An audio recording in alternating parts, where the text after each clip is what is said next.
परमात्म तत्व का अनुभव करने के लिए दो प्रकार के साधन हैं।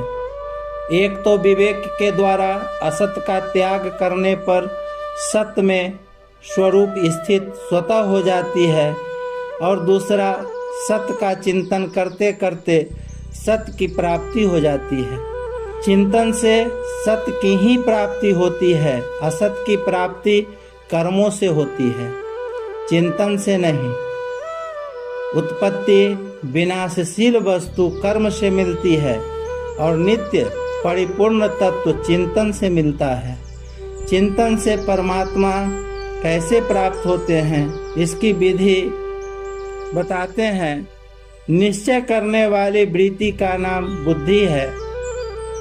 तदा बुद्धयः, साधक पहले बुद्धि से यह निश्चय कर ले कि सर्वत्र एक परमात्म तत्व ही परिपूर्ण है।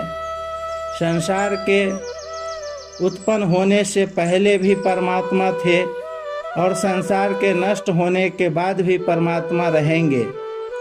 बीच में भी संसार का जो प्रवाह चल रहा है उसमें भी परमात्मा वैसे के वैसे ही है।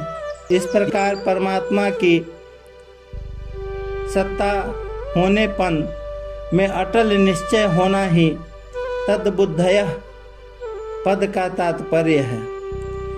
यहाँ आत्मा शब्द मन का वाचक है।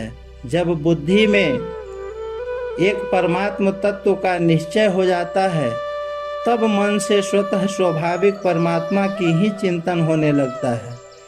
सब क्रियाएं करते समय वह चिंतन अखंड रहता है कि सत्ता रूप से वह सब जगह एक परमात्म तत्व ही परिपूर्ण है। चिंतन में संसार की सत्ता आती ही नहीं। तदात्मनः तन्निष्ठा, जब साधक के मन में और बुद्धि परमात्मा में लग जाते हैं तब वह हर समय परमात्मा में अपनी स्वतः स्वाभाविक स्थिति का अनुभव करता है।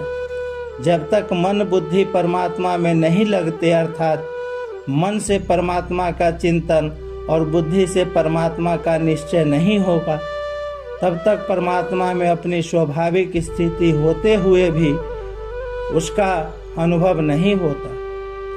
तत्परायणः, परमात्मा से अटल अपनी सत्ता न रहना ही परमात्मा के परायण होना है।